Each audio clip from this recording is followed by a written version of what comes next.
You there. Thank you for watching, and welcome to Forge Lines Forever. Today, I have a 6v6 custom match here on the second most famous map in all of Supreme Commanderdom. It is DUALGAP. So let's go ahead and introduce our teams and our players, starting off with Team 1 in the west, ending with Team 2 in the east. Starting off with the northern side of Team 1 in the northern air slot, we have Shadow Moon. He is a Seraphim in orange, the color orange, as a 1400. To his south in the northern land slot, we have in Pac-Man yellow, made in Russia. Original is probably what the end of that name is. He is a Cybran, and he is a 2200. He is the highest rated player on Team 1 and in the game overall. And last but not least, here for the northern side of Team 1 in the southern land slot is K240 as an Aeon in Imperial Gray as a 1300. On the southern half of Team 1's lineup, starting off with the naval player, we have Steve A. He is a UEF in Stitch Blue as a 1300. In the eco slot for Team 1 is Ingenerkun. You call him In for short. He is a Seraphim. He is in Batman Gray as a 1400. And last but not least, for Team 1 in the southern air slot, we have in Forest Green Prophet as an Aeon. He is a 2000 rated player. So for Team 1 side of the map, they have 2 Seraphim, 2 Aeon, 1 Cybran, and 1 Seraphim. Actually, sorry, 2 Seraphim, 1 Cybran, which means Team 1 has none of the factions missing on their side of the map. Starting up with Team 2's southern half, talking about not the southern air player in Rust is It's Not Me. So not me, it's him, but it's not me. He is a Cybran. He is, again, in Rust as a 1700. His next door neighbor in Ruby Red is another Cybran player. His name is MRA. He is a Ruby Red 1500 rated. He is in the Eco slot. And the naval player for Team 2 in lightish red pink, we have Fergunik. And again, he is a Seraphim as a 1500. On the northern side of Team 2's lineup, they have in Snow White Garing. There's a T at the end of it, so I'll call him Gar for short. He is a UEF. He is in the southern land slot. In the north, he is a 1500. Next to him, already to the middle of the map here, it is the Emerald Green player of Merton. He is a Cybran as an 1800, the highest rated player on Team 2. He is in the northern land slot. And last but not least, for Team 2 and in the game overall, we have Miles Gloriosus. Still don't think I'm pronouncing half of these names right. He is an Amethyst Purple as a Cybran as a 1600 in the northern air slot. So for Team 2's side of the map, they have a ton of Cybrans this game. 4 out of the 6 players on Team 2 are Cybrans with 1 Seraphim and 1 UEF, which means they lack Aeon technology. And for 12 players on the map, of course, I forget what the starting value is, of course, because I feel like I should know that by now. But currently it's about 16,000 mass in Reclaim for our players to scoop up. So a little bit over 1K mass per player, as well as, of course, the never-changing Mexes lineup that we have. That, of course, 3, 4 in the middle with the 3s and 2s on the way there.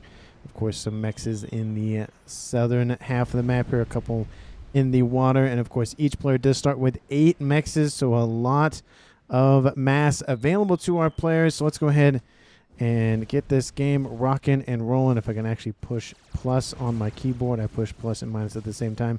We do have a bomber over here. Looks like it was able to get some bombs dropped, but is not able to kill off the engineers for K240 in the middle. He's going for a T2 upgrade.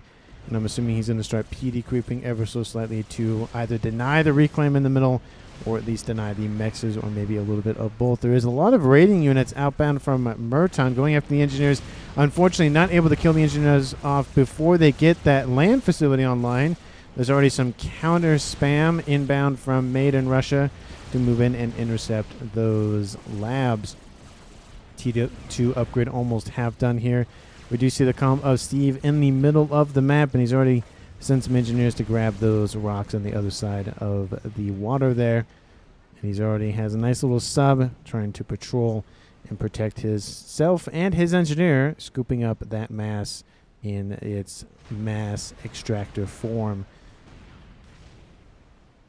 We do see that everybody is pretty much present. Besides from Made in Russia, the highest rated player in the game overall has decided not to move to the front line that we typically see in the middle. We see engineers being transferred to the middle for Merton from that little transport. Looks like he's going to go for a couple of those rocks and then try to grab the rocks in the middle as well.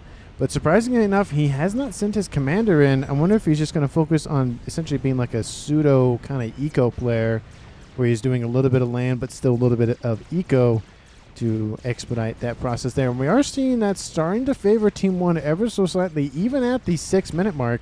That Team 1 is about 30 to 40 mass per second more than Team 2.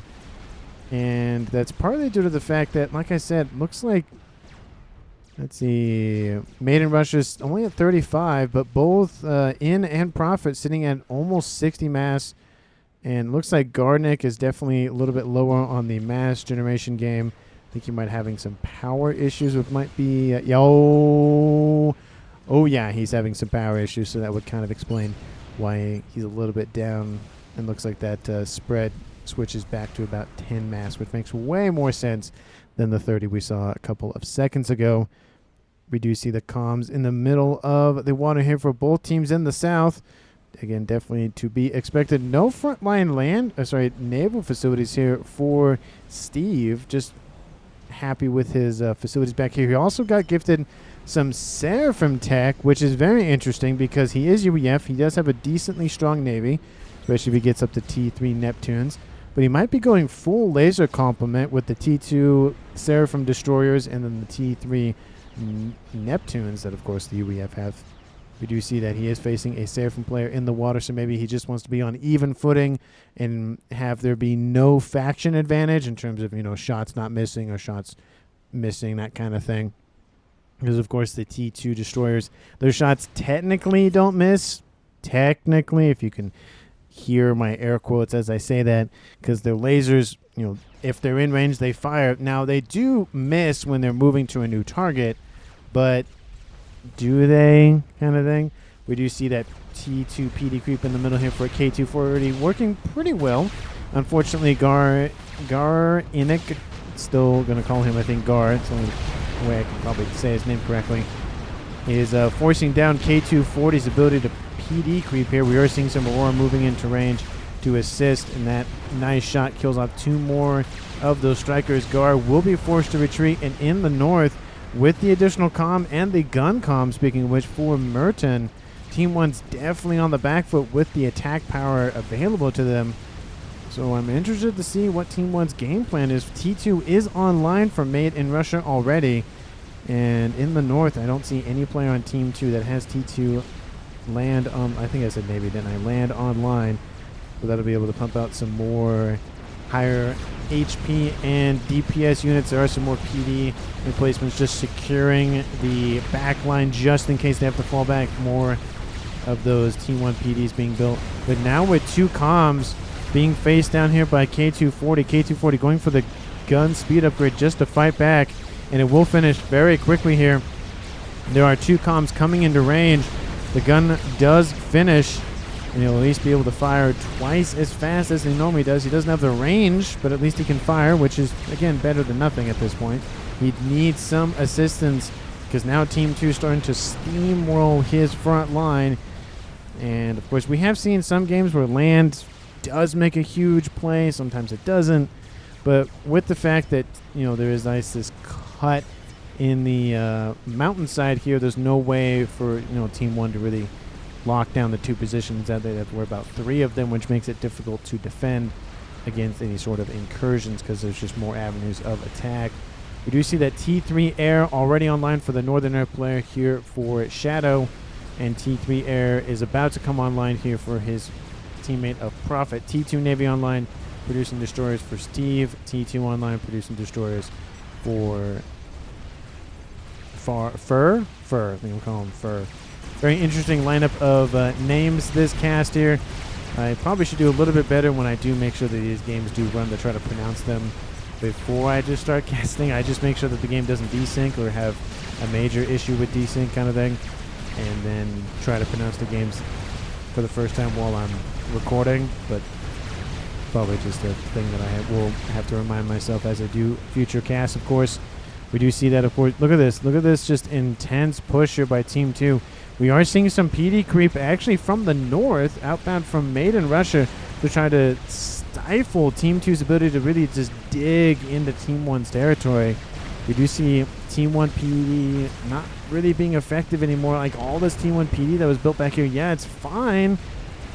And I do like that the mixers are being shared, but it's just not really doing anything. The T2 PD far outranging that of Team 2's units and the ability to fight back at this point. They don't have any engineers that can build T2. So this is the range advantage. So far, one Mantis does make it past a couple of these units for K240, but one Mantis isn't really that much to worry about. And we do see in the middle that PD creep also starting to affect the middle up in the north as well. T3 air, of course, online for both of the players. For air in the eastern side of the map here for Team 2. T2 Navy also online for Merton. So not only is he helping his teammate of Gar push in against his opponent of K240, but is assisting in the Navy. And he's going for the Salems. Maybe we'll see some units walking on land. Love to see those things do that. They are very slow, of course, but hey, you can switch between land and sea. I think a lot of units would be able to do that, would love to do that. I mean, some can, air quotes, but it's because they hover or they just sink underneath the surface. Strap Bomber outbound from Team 2, going after, of course, the Mexes for the air player of Prophet. T3 air is online. Will he go for the Pigeon? Yes, he will. He'll grab the Pigeon and two T2 Mexes. Great grab. 18 mass per second. That Prophet is losing and the power. He did build a T3 Pigeon, so he's not completely out of the power situation, but he is leaking a little bit of it. Another Strap Bomber will land, or bomb will land. His comm actually blocks most of the damage for that T3 Max, or at least some of it at a minimum. I don't know if it blocks all of it, but it blocked, I think, a little bit of it just because I think that's how that works. I don't know. I think body blocking is really a thing. Another T2 set of T2 Mexes are down. T3 Mex. Wait, is it being... Oh, it wasn't even finished. Oh, interesting. Yeah, it looked like it was finished, but it's not finished. And that bomber looks like it was shot down or it flew off screen. Did a great job. That is for all Torp says it's not me. I knew it was coming, but can't control in this lag. Looks like there's some issues with connection, or at least some lagging. I saw it leave, says Prophet. And I don't see it. Went to scout at every command, lost in lag. Huh, so I guess he just had some issues with something. Anyway, we do see that in the middle, Team 1's momentum is starting to reshift in their direction, pushing back Team 2 in the middle. And in the Navy, things are starting to heat up. We did see, of course, there was conversations about those torpedo bombers, and they are in place here for the push in the south. We have multiple players in the T2 torp bomber department. The air player in the north here for Miles, and it's not me, so both of them fighting back Navy. We do see Cruiser online, going after all those bombers flying overhead. There is a destroyer that did take more shots to the face, so not a good day for him. It does look like everything from Pravin has been transferred over to In, so essentially he's been knocked out of the game. He's kind of just done with it, which, I mean, I don't blame him. He lost 5 of his 8 mexes and a Pigeon. He's really just suffering, so I guess he had some, I think he mentioned some lagging issues, which is always, you know, annoying, especially when you're dealing with it yourself. And also, you know, it's sad to hear when somebody else has to deal with it, because you want it, if you're going to win, my opinion has always been, if I'm going to win at your best, not win at your worst, because it's not really a win if I beat you at your worst. It's really a win if I beat you at your best, kind of thing. At least that's my opinion. We do see that a Brick really doing a great job of dealing with this horde of T1 units inbound from Merton, and now we see that speed for T3 land really come into play here. His teammate of K240 still on T2, and nobody else on Team 2. Oh, one is going for T3, but it's still a little bit of time before it really does finish that upgrade. So Team 1's Maiden Russia has a huge advantage. Yeah, he is taking some fire from these little Medusas running around, but a couple of shots deal with them very quickly. And they're able to chew through wall sections and T1 PD very, very quickly here. This facility is going down.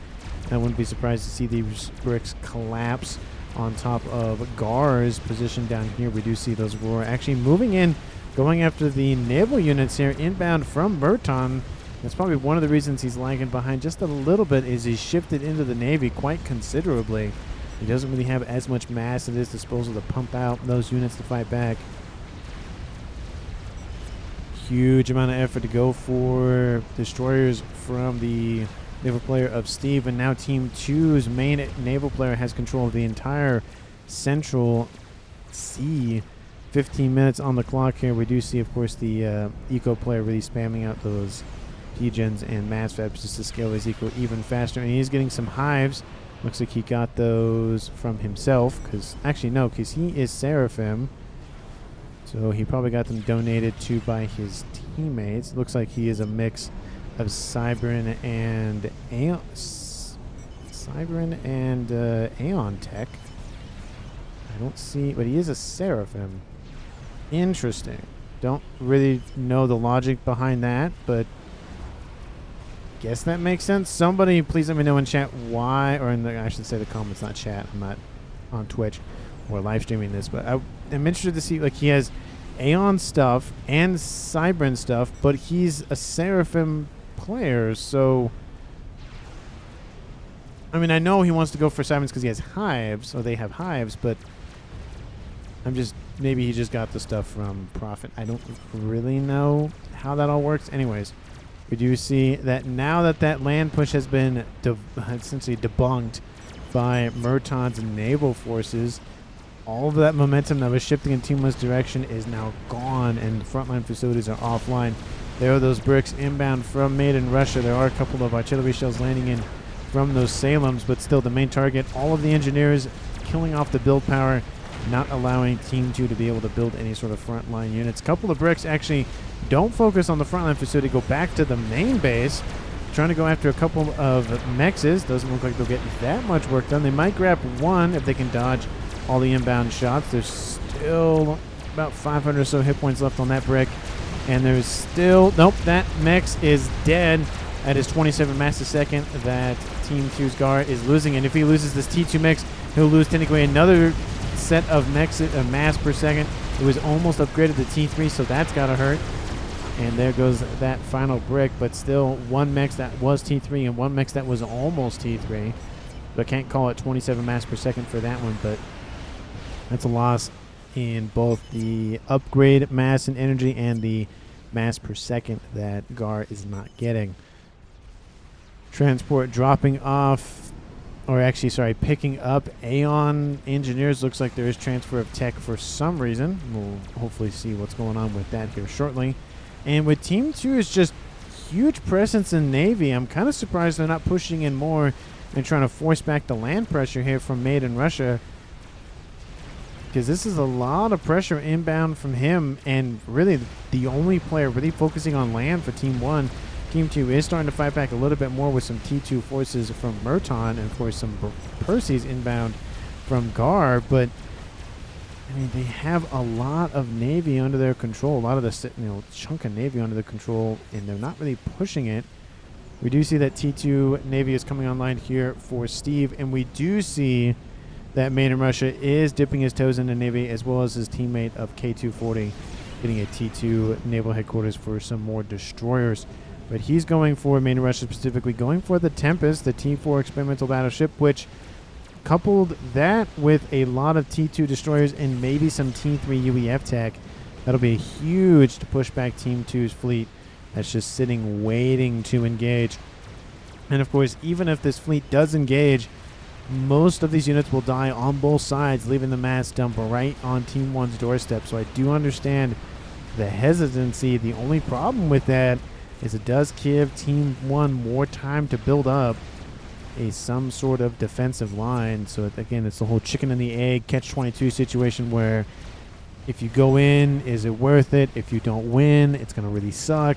We do see that the destroyers are going to push in. I saw command orders. That just might be for engineers. We do see some units inbound from Merton looks like, oh, nope, they're going somewhere. I don't know where they're going. They should be transferred over to Fur, to be fair, because he is the main naval player, and he's probably microing those forces as we speak. How's the eco situation going here for, it's not me, but is MRA, is decent grid of some mass fab, is getting some quantum gateways with some RASCOMs and more facilities down here for It's Not Me, so trying to scale his eco that way.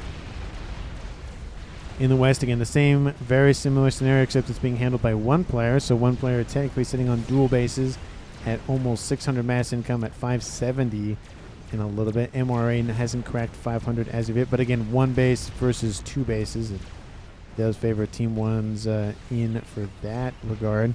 We do see that the Salem's just on the edge. You know, they could just sprout legs and walk across the landmass down here. Mex is going down. But they are frontline facilities, and that is definitely to be expected in DUALGAP, that you'll gain as much mass as you can from the middle and then essentially just fall back, either go into Navy or assist air, go for artillery, go for something to help the end game, because, of course, the end game happens a lot sooner in this game than other games. Made in Russia really now expediting that process with the assistance of K240's engineers. That Tempest is going up real quick. And that's going to be a huge boon to Team 1, especially with some now T2 shield boats online, protecting the main Seraphim fleet of Steve. And again, just like I pointed out here within, there is such an intermixing of technologies. You know, you have the mainly UEF player of Steve getting Seraphim fleet.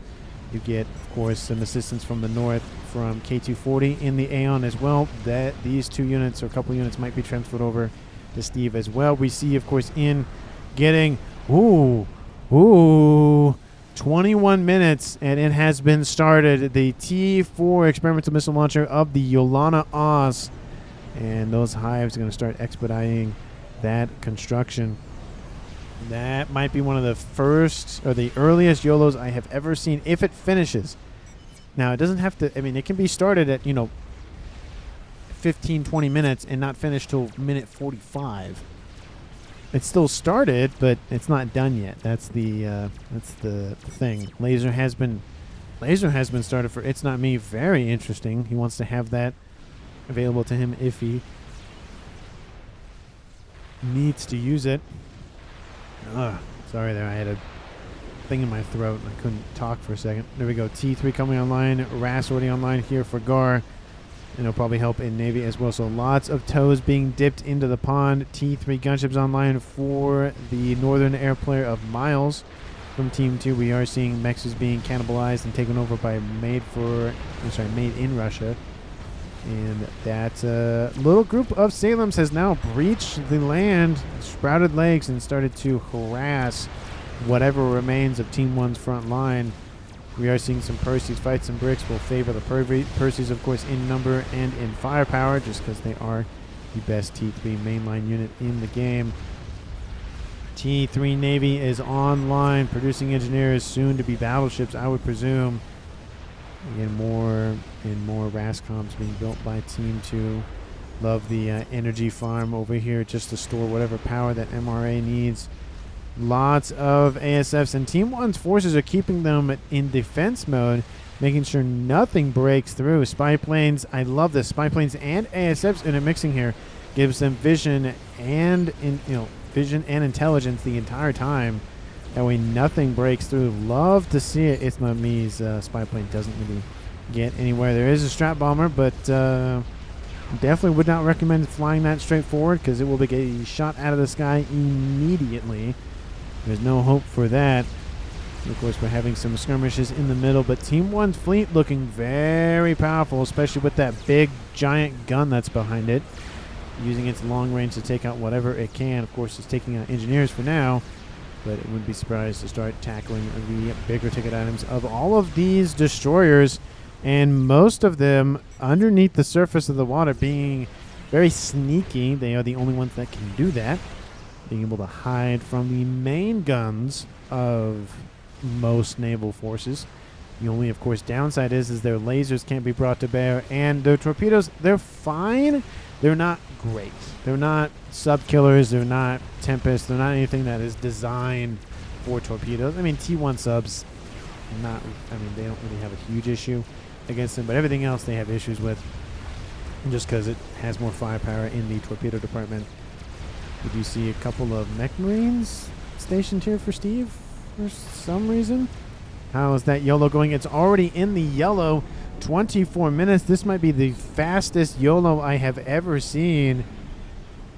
This is going to be really big for Team 1. This game could end very, very quickly if this thing finishes.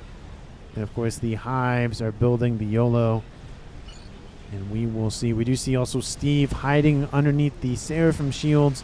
He also got donated some Seraphim tech for his own shielding. Love, love, love to see that, as I've stated before, at least a little bit earlier, that these players are sharing their tech. They're sharing the love and being able to use the best to their advantage, regardless if it's Seraphim, UEF, Cybran, or Aeon. And right now we see a manly Seraphim fleet. Looks like the Bulwark shield is offline, but the T3 Neptune battlecruiser is online. The dual laser cannons on board, those things are deadly, and you can see them. Just, it's laser warfare over here. Just put lasers on their heads, stick them on some sharks, and call it a day. We do see a T3 Omen battleship coming online as well, inbound from K240. So this is a huge win for Team 1. This is a lot of firepower that they're able to bring to bear. They do have a cruiser in the mix, actually a couple of them, and another Neptune online. That is not looking great here for Team 1. Also some Coopers pumping out a ton of torpedoes. And there's a lot of torpedoes off of all of these battleships, of course, but with the ground firing inbound here from Team 1, there's really nothing that Team 2 can do. I mean, it's kind of hard to tell that they're actually underneath the surface. They're not as shiny as the ones from Steve, but they are retreating, and there are some torp bombers trying to soften up those opponents. We do see strat bombers targeting that Tempest. And let's look at the game overall. Team 1 has not lost anybody. Team 2 as well. Very, very rare to find a game where on on Dual Gap specifically, no one has died yet. But, you know, that will change, of course, as the game goes on. Team 1 sitting at 1.9K, Team 2 at 2.3K. They are in the lead for mass generation by a decent margin. Air fight starting to happen in the middle of the map here between Team 1 and Team 2's air forces. We, of course, looks like it is favoring Team 1 to a decent degree. The player of Prophet has kind of just noped out. He hasn't quit. He's still in the game technically, but he gifted everything over to his teammate of In. So technically it's still a 6v6, but this is a no-share game. So if you die, all your stuff goes kaboom. So not the best idea to just leave the game. So that's one of the reasons why he did stay. But of course, as always, let me know down in the comments who you think is going to currently win this game at 26.5 minutes. Of course, if you haven't done so already, like the video and subscribe to the channel. Thank you so very much for watching. Let's go ahead and see how that YOLO is progressing over here to the southwest. We have the YOLO. It is being reclaimed currently.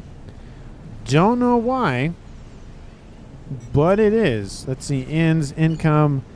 He's still negative even with reclaiming all of this mass from the YOLO. Maybe he was using it to dump, or maybe he's shifting. Looks like he's going, well, no, he's reclaiming that one. He's building this one. He's building a salvation. Don't really know what he's doing with all of them. I don't know if he had to just spend mass and that's what he was building a YOLO for. Team 2 has actually spotted the YOLO and decided to counter it. Very interesting. So instead of continuing to use the YOLO, Team 1 recognizes, specifically in that, well, if I build a YOLO, even if I'm able to fire it on at least the southern half of Team 2, there's really nothing he can do unless he goes really strat bomber heavy or whatever else heavy to really punch through all of these SMDs. I mean, there's 4 right there. There's another 4 right here. There's another 2. There's 10 SMDs. Sorry, 11 SMDs. That is a lot of SMDs to chew through. Team 2 in the north. There's a couple more up here. A couple more over here. There's not as many up in the north, but still, Team 1 recognized that Team 2 was countering them, so instead of continuing on their plan, decides to, oh, let's put it into something else. Very, very interesting. Very interesting gameplay here from Team 1. It definitely map control, not map awareness, intelligence, all of that sort of thing, playing a huge role in In's decisions. And he's building that salvation quite quickly. It's almost, it's almost halfway there. And we also see an emissary that was being built that was already like half done, I guess, but didn't like the placement, I guess. Of course, that spy plane does notice what's going on. The Team 2 will be prepared for it. They're currently building a Mavor, so a Cybran player, mainly Cybran player, getting donated an engineer from somebody on Team 2. Most likely that is Gar. Building that Mavor, the best T4 artillery in the game, hands down. Won't change my mind because it is at least the most overcompensating one in the game. As ACUs get blown up, go for mass. Looks like they were control K'd by Team 2, surprisingly enough, going for the mass. Those are they kind of look like Cybrans. They could be Aeons. It's kind of hard to tell with the Death Clone. But that's just mass in Team 2's coffers, funneling the Mavor project in the middle. There was a crab v crab fight. Team 1 won that fight versus Team 2. Team 1, the resurge in the middle has occurred once again. But again, mainly Team 2's goal is just pumping out a lot of either AA or engineers to scoop up mass or deny air. Team 1 has air on lock quite considerably at this point. I don't even have to look at the numbers to know that Team 2 does not have them. They are, starting to catch up ever so slightly, but it's going to take a while, especially because In is really mainly focused on his artillery, which is now currently done. T4 experimental rapid-fire artillery installation of the Salvation is done, and now reconstruction of the YOLO has started. I wonder if Team 1 knows about the YOLO. Oh, yeah, they know about it. The Eye has seen it. The Eye sees all, and I'm assuming either K240 or Prophet. Probably not Prophet, so K240 built that. Yep, it's right there. T4, actually, that's probably an aircraft carrier, actually, for K240. He's pumping out a Colossus underneath the surface of the water. T3 Navy also online in the Seraphim department for Steve.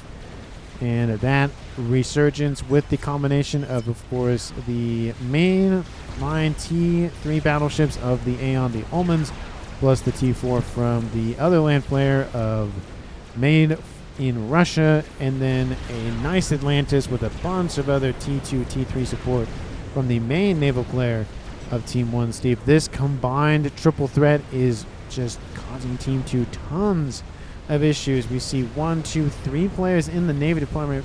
Plus, of course, we see the Telemazer availability for It's Not Me with some Team D to protect himself. And MPA over there. Miles over here hanging out with all of his RASCOMs.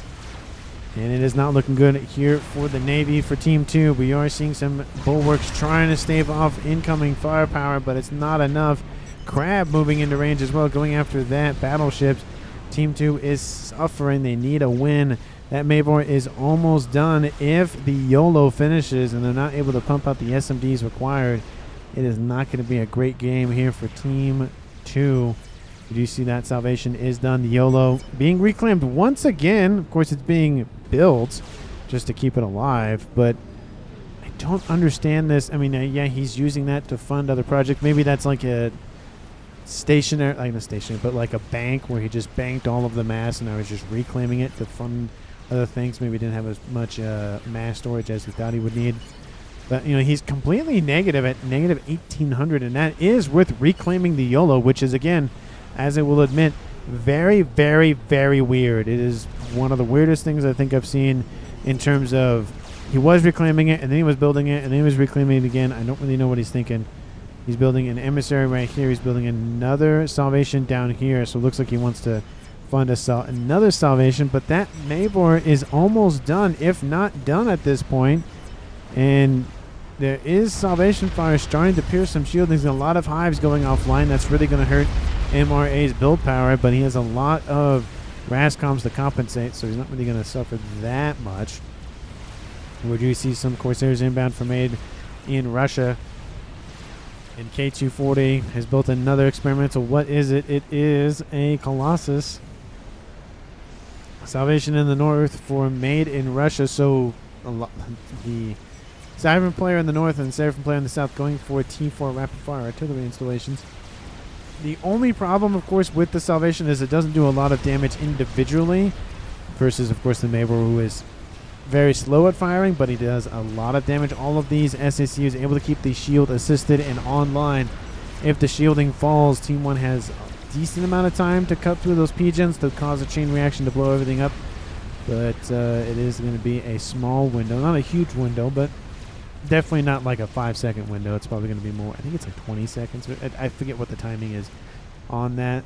Salvation down here above 50%. This one alive and kicking. No issues there. Artillery shot lands on top of that Salvation and destroys it.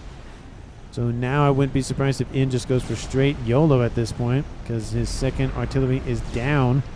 His first one is decently shielded. Needs some assistance and needs more of it, to be fair. 33 minutes on the clock. Team 1 2.5 versus 2.3. Team 1 has caught up and surpassed Team 2 in income in the mass department. Huge win for Team 1. That is a lot of mass to have been down and then now up. So we'll see if they're able to make something work with it. Huge, great engagement here for Team 2's air player of Miles, sniping at Team 1's heels or nipping at Team 1's heels. Just tons of ASFs that did not need to die. Of course, some will die for some or from some AA that is starting to be built here by Made in Russia and of course some cruisers. But Team 2 now has air dominance, I would say, probably at a minimum over 50 ASFs, more than their opponent, and maybe even close to 100.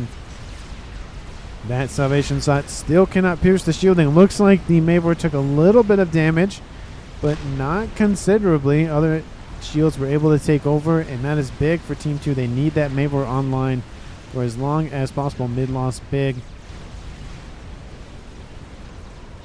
Says, I think that was It's Not Me that said that? It was It's Not Me that says that. And Navy, I mean, does play a huge role. The land side of things doesn't usually, unless, especially after 20 or so minutes, land kind of just exists. I mean, some players use it a lot for experimentals, but mainly it shifts into the Navy.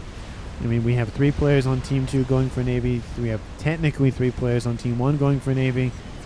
Building 1 Tempest that's now dead, I mean, isn't a huge contribution. I mean, it was a huge contribution, don't get me wrong, but he's not spending all of his time microing it as the naval player of Team 1 as an example. But we have that Colossus has now gone to the other side of the map here. Tons, and when I say tons, I'm talking about a couple hundred tons at least.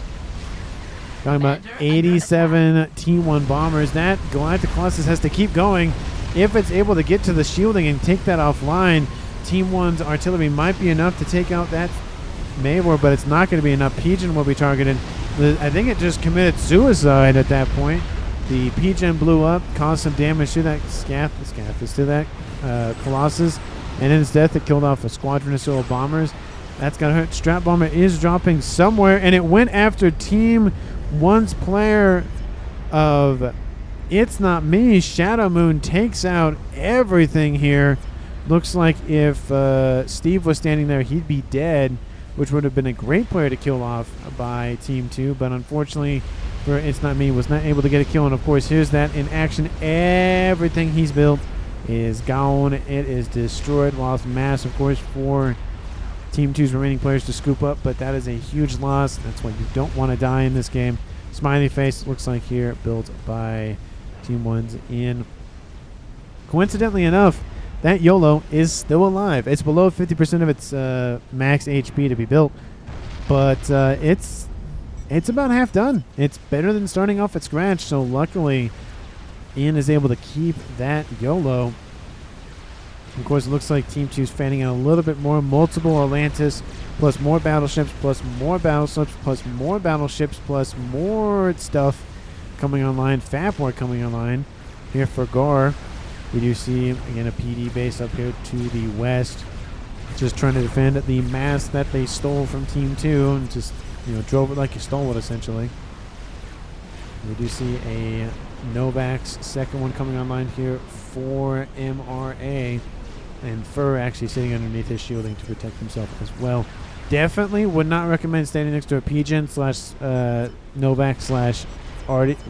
Well, T4 or T3, but specifically T4 because that's a big target. for Team 1 to go after. I mean, they're overcompensating most likely for something.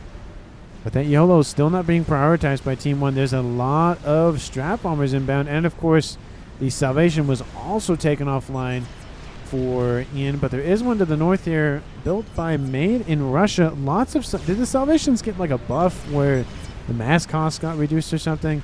Because I feel like multiple players having the same idea of just building Salvations, even without a YOLO.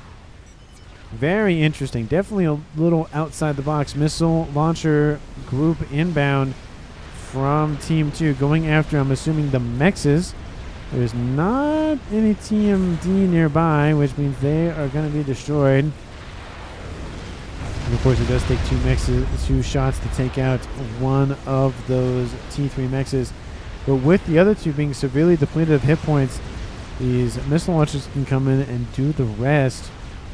But you see in the south, another monkey has been built. Another monkey has been built. Satellite still being built here by those Rascoms. And now with so many Omens online, I mean, we're talking about, let's say, maybe a dozen. Well, there probably was a dozen at some point. Now it's only 8. But that is a lot of firepower to bring to bear. Team 2, I mean, they have a couple of gunships. They have a couple of some Atlantises, but those can be ground fired, and they're not even underneath the surface of the water. So what are you doing? They can easily be targeted by battleships. Look at the HP already. I mean, some of them are missing, to be fair, but that is not going well. They are sinking as we speak. They probably should have been staying sunk the entire time, but who am I to judge? But a bomb goes off. Fur gets killed off by Shadow Man. So Team 2 loses another player, and that's the Navy player. That is not going to go great for Team 2's defense on the naval side of things. Killed off by a Pigeon of all things. Standing next to Pigeons are very dangerous. And of course the Maver goes offline. Scathis is now being started. Miles, don't know basics, wasting his air eco behind 2 years. Well, I wouldn't say 2 years, but he's complaining about just the quality of the ASFs, I would presume. And how is that YOLO doing in the west? It has gone back up over 50%, so it is close to 75. This needs a little bit more. But we've soon seen the Maver, we'll soon see the YOLO, and we've at least seen the Scathis. It hasn't been built yet, but we have seen it. The only one missing, of course, is the Paragon. The infinite money glitch, the ability to produce a bunch of Scathis, a bunch of Salvations quite instantaneously without really much effort, just needs the willpower for it. We do see a nice little Atlantis being repaired by Team 2's teammate of Murton, trying to assist that experimental submarine. Half of those SMDs are offline. Does give Team 2 a decent amount of defenses, but having 10 and going from 10 to 5 is a lot. It's half the attack power and then some, depending on who prioritizes what construction of what anti-nuke. You know, just some. I know they normally auto start under the nukes. Sometimes I knew I had issues in the campaign when I did it. They just weren't auto starting for some reason for the nukes, but the YOLOs, the SMDs, I didn't have issues with. But now, with a decent amount of more harms online for Team 2's Navy, Team 2 is able to push back Team 1 at least to the middle, which is progress. It's better than nothing, but it needs to be a lot more shifted in that direction to really make a huge difference in the naval game. Experimental unit has been done by Gar. Gar is in the north. That is another Atlantis, so he's built at least 5 of them. 2 of them we saw killed early on, at least 3 that I currently see on screen. But I would not be surprised to hear that he's built 10 or so of them already. We do see a Fat Boy inbound from the same player of Gar, moving in to just kind of poke and prod at outlying fruit for Team 1 to harvest, trying to steal it before they can do it. How is that YOLO doing? It is in not the green yet. I was going to say it's in the green, but it currently is not. That was definitely disappointing. I laid it up there for you. Well, technically, probably he laid it up there for me and just wasn't able to deliver. The Pigeons being directly targeted by the artillery inbound from Maine. This goes to show if we take out the energy, you don't have the energy to produce a shield, don't have energy to produce a shield, can't protect anything. That also includes the Scathis. We do see that the Novax provides Omni and a little bit of vision. Not a lot, but just enough to be dangerous. And of course, the laser to boot as well. We do see in the naval situation here for Team 2, it is looking, I mean, pretty even now. 3 T4 experimental nuke subs, not nuke subs, but subs in general. More battleships coming online. Looks like more destroyers and cruisers possibly at some point. But this is, I mean, it was shaping up to be Team 1's game on the naval side of things, and really Team 2 buckled down the hatches and just stormed through the front gates at this point and said, no, we're not going down without a fight. And that they are. They have lost 2 of their players, so it is a 6v4 in favor of Team 1. And it does explain a little bit of the power, but now, or the income, but we do see that Team 2 now at 2.6k. That's definitely not Paragon related. They'd be close to 5 or so at this point, but maybe something happened with calculations or something, but it looks like it's fine now. But Team 1 at 1.8k and falling. Team 2 2.4, 2.5, depends on a good day or a bad day. But this is starting to not be great here for Team 2. That ground firing has really started eating away at all of those hit points. We see now 2 battleships online quite easily. Ground firing might just be kind of a nice happenstance, given the fact the Atlantis are right there. Well, most of those shots that do miss do impact at least some damage on the Atlantis. Another airfight does occur overneath a couple of Team 1's AA units, a couple of cruisers kind of just hanging out. And it might just be a Todd, given the discrepancy in numbers between both of these players, but with the amount of AA now inbound from Team 1, I don't know if it's worth it. We do see a Miles commander going after In, who is currently building that YOLO, of course, and Miles trying to, again, distract or have Team 1 focus him. That it's not really going to work anymore. He will just die, unfortunately, not as grandioso as he probably wanted. YOLO is now done, 42 minutes. YOLO missiles are now firing. And it looks like probably those SMDs are going to be next to be able to deter any sort of deterrence from Team 2. And Miles does teleport next to Shadow, and Shadow immediately wrecks his face. There was no help with that guy. I mean, we had some comms already building some torp launchers, so yeah, that wasn't going to work. Another explosion happened. Prophet left game. Nothing you can kill. Nothing if you kill him. Did he suicide? Everything else is built by your guy. Interesting, but we don't see any departure comms from Prophet, so he's still in the game. He's just not. He's probably all tabbed to some other, either web browser or game, whatever else he's doing. We do see that Nuke is going to impact right on top of a SACU, though, so that's not going to be fun to write home about. Hey, honey, today I died and had to have my friend write this because I died in a bomb that we thought was clear but wasn't. Oh, and of course, kaboom! It's not as impressive in terms of the mark that it leaves on it is on land, but it's still really impressive to see. Another one is outbound, speaking of wishing to see another one. We do see T3 coming online for Main in Russia. He's gone for gun, laser, and T3. I wonder where he's going to teleport into at this point. 43 minutes on the clock, and Team 1 is in the driver's seat. Team 2 doesn't have a Mayweather. They have a Scathis, but even if they have a Scathis, I don't know if it's worth it, given the fact that, Team 1's YOLO is in a high concentrated area. Yeah, everything else around it is dead, but it's still highly concentrated. We do see that, of course, Prophet still underneath shield coverage, somehow still alive, but, staying alive is one of the most important things you need to do in Forged Alliance Forever. More shots raining in all the time from MRA. I want to say MRI, but another one is outbound from In.